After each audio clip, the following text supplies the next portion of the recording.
All right, guys. We got 15 minutes till the close.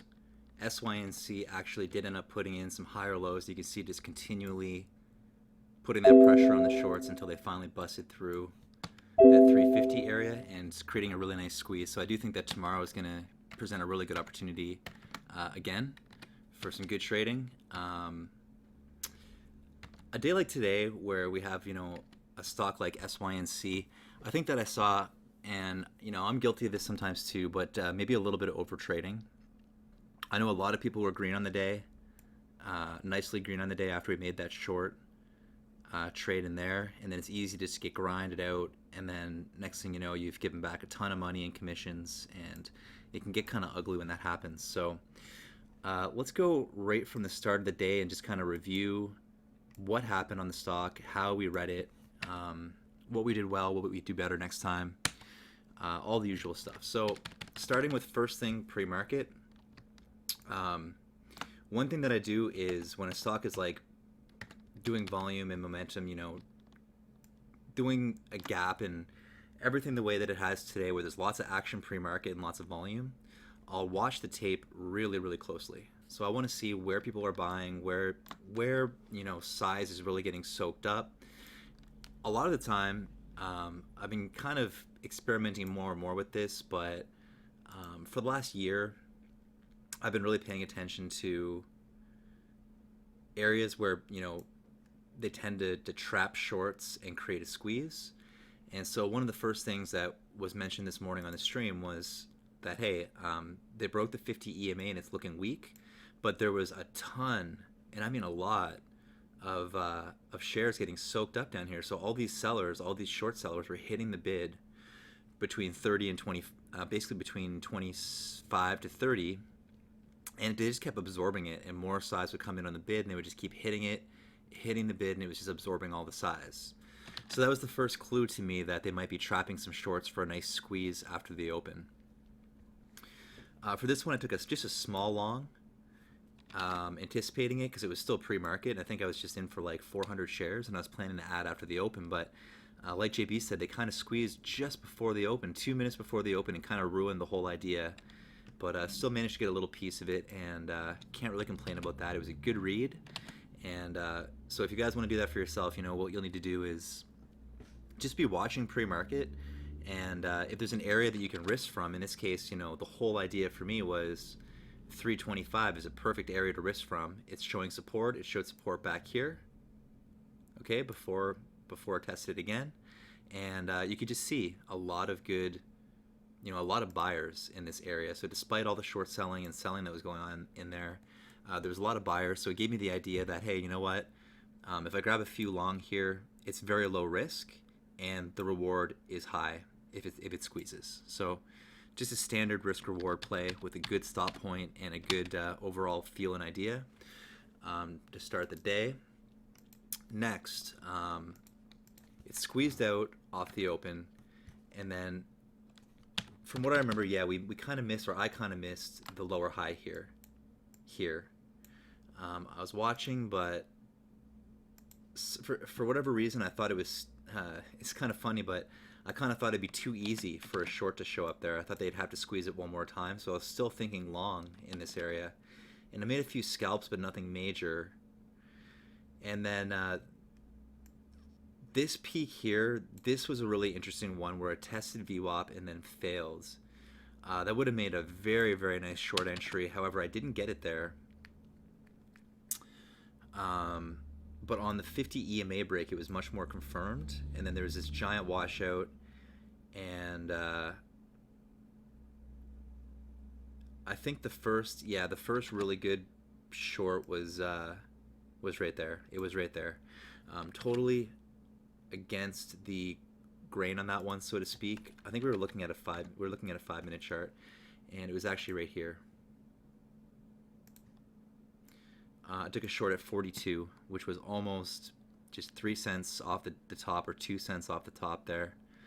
The reason, now this is one of my favorite trade ideas that we've had of the year. The reason I love this one so much was because if you look at it, it's our classic cup and handle setup, right? We have this curling around. It held 310. It put in the higher low, squeezed out all the late shorts, right? This stock was not nice to shorts, especially late ones today. So that's why it was so important to get that entry. So, okay, so we come back around, we put in a higher low, and everyone's thinking now, okay, this looks like a great long. And hey, you know what? It does. It really does look like a good long. It's got a nice cup and handle, higher lows. Here's the handle. But me and JB said, you know what? No. This is a perfect setup for a trap long and fail.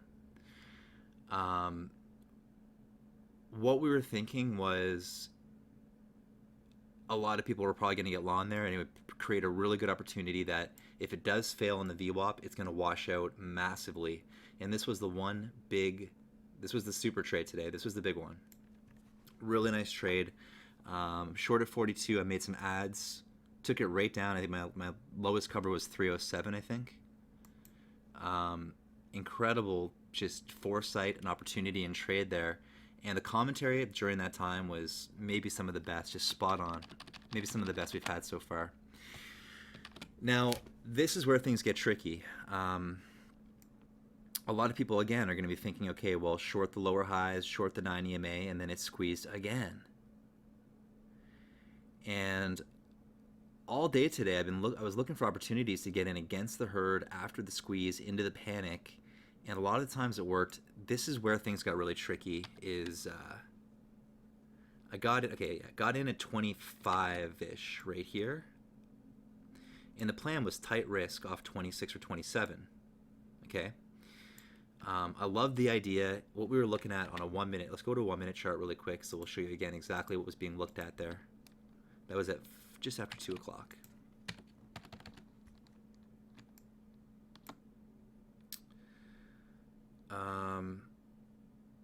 Yeah, so we were looking at that lower high, okay? So here's a nice peak, and then we were looking at this to be a lower high. And of course, we didn't know at the time that it was going to be a lower high, but we did have the lines drawn on the chart like this. So we indicated, as always, that here's the areas that we're watching, basically between 26, or 28 it was, actually, 28 and 20. So we were looking for the stock to give us a clue to which way it's going to break outside of this range, okay? I just took a guess. Like, honestly, a lot of the time with these kinds of trades, if I have a feeling, I'll go with my gut. I know that when I short an area like this, it's 100% a coin flip, but I have a plan. In this case, stop if it breaks 28 right away. Start small, just get in, on the first at 26. I think I just got in at, or 25 for, I think I started with 800 on that one, and then I added another 1,000 right there. But the plan was simple, I'm in 25, I'm just risking a few cents, like $30. It's a total coin flip until the break. So like I said, I have my bid ready to hit. I'm ready to smack the bid. I'm ready to get short the first sign of a fail, and that's where I hit the rest of my shares right there. Now I want to show you what I guess I'm going to call it a mistake. The mistake that I made. I say it's a mistake, but I mean, a lot of the time, like 90% of the time, this trade works. So I can't really, like I said, I'm not really disappointed with how I traded it. The only thing I'm disappointed with was that I actually got really greedy here. So I shorted 26, added on the 9 EMA break, and I had a decent sized position just to start at 2,000 shares. It almost broke down, and then I was looking to re-add. I wanted to get a massive, not a massive, but a bigger size position for a really nice finish to the day. What I did was when it came up here and retested 20 over under, I added a few more 1,000 shares at around, or a couple more 1,000 at 21. And I just thought that I had a great spot now. I was like, wow, what a lucky, what a lucky bounce back that was. A little over under the 50 EMA to squeeze out the weeks, and then we go sub 3. Of course, I covered it immediately through 26 here like the plan was. But had I not made those ads, it really wouldn't have really affected my day. But because I added some size to it, it did give back a chunk of my profit from earlier, which was kind of disappointing. But that's trading, and I will take that trade every single time. This is one of those 90%, like 80% winner trades that I'll take every time. The only thing that I regret is normally I cover some into this wash to make sure I get paid, and then if I re-add here, then I've already got paid, and then if I stop out, it's you might lose a tiny bit, but mostly it's going to be a gain most of the time. So yeah, I mean, I took a swing. I took a swing for a home run. It would have been the difference between basically an $800 day and probably close to a $1,500 or $2,000 day. I was looking to really load up, add to the winner, get that $3 wash, and get out 290 and high 280s. So I had a plan. I took a swing. Unfortunately, it didn't work, but it was worth the risk in my opinion, and I'll do that every single time. Especially when I have a nice nice padding $800-900 profit at my back, and I see a good opportunity like that. That's when it makes sense to take a swing sometimes. Had I had a terrible day and I was down $500, I wouldn't have done that. I know I wouldn't have. So I guess that's pretty much it. And then you can see the cup and handle come around here. I was already out at this point, but it started to hold 20. One of our newest guys in the room actually got long 34, which wow, what a great entry.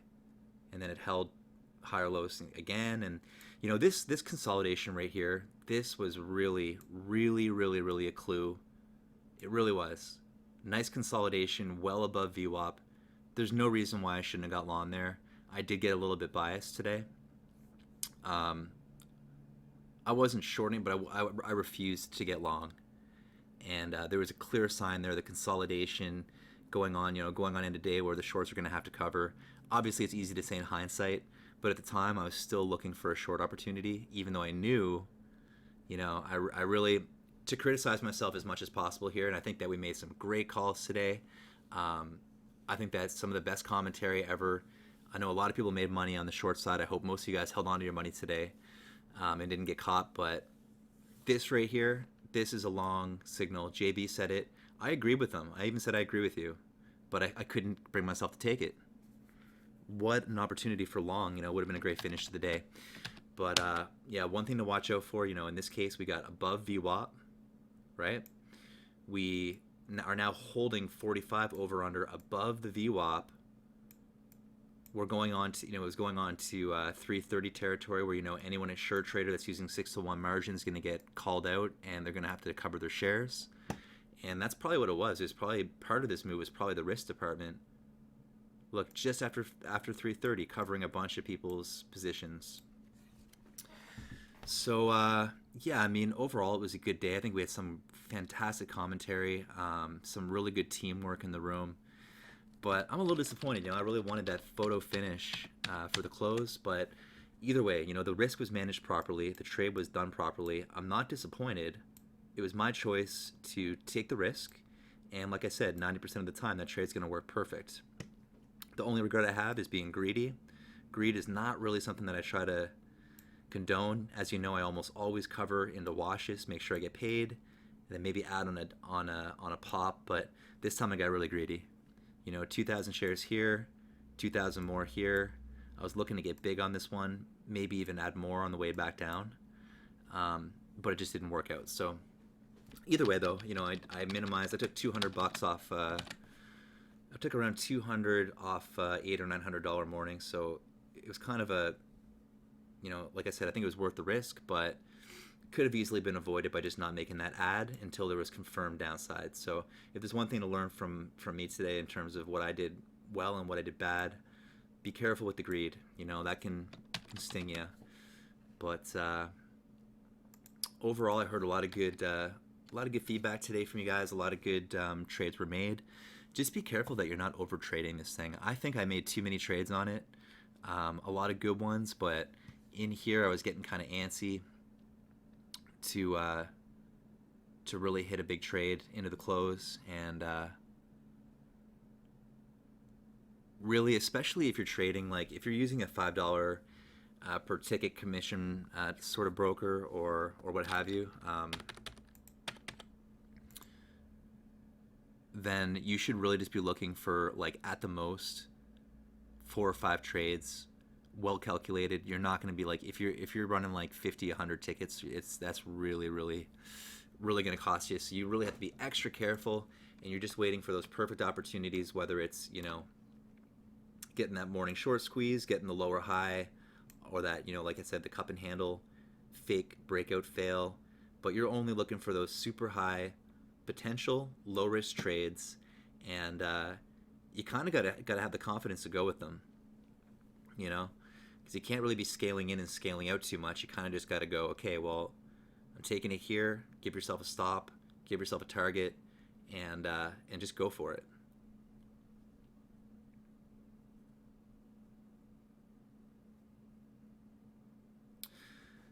So yeah, I'm pretty exhausted, guys. It's been a long day of just trading and staring at the screen nonstop. I pretty much tape read the whole day on SYNC.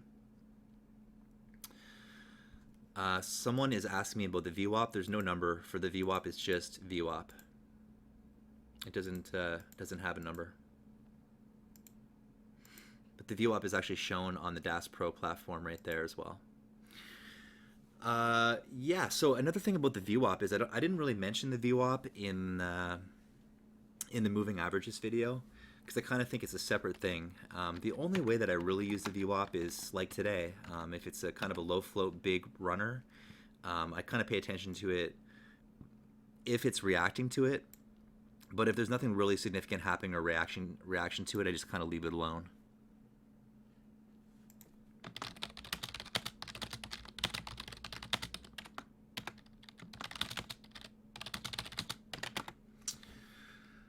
So, but yeah, generally speaking, like after 12:30, if a stock is up a huge amount, like 200% in the day, and we're talking about like one of these little pissant $2 to $6 stocks, if it's under the VWAP by 12, usually they stay under the VWAP. But obviously in this case, it doesn't happen all the time like that, as it did manage to grind back up.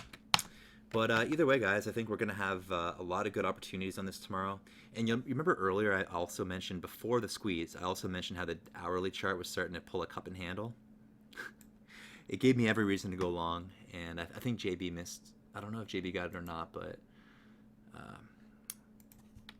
a couple people actually reached out to me and said they did take it long, so, congrats. That was the right thing to do. I was too stubborn to take it long. I'm glad I didn't take it short, but I was too stubborn to take it long. I guess that's it, guys. Tomorrow's going to be a really interesting day and a interesting finish to the week, so looking forward to it. Hope you guys have a really good night. Rest up, and we'll see you all first thing tomorrow. We'll do the watch list in the morning, guys, because yeah, we'll just do the watch list in the morning tomorrow. Pre-market. I'm going to start at 9:10, so come a little bit earlier if you can. All right, guys, have a great night. See you tomorrow.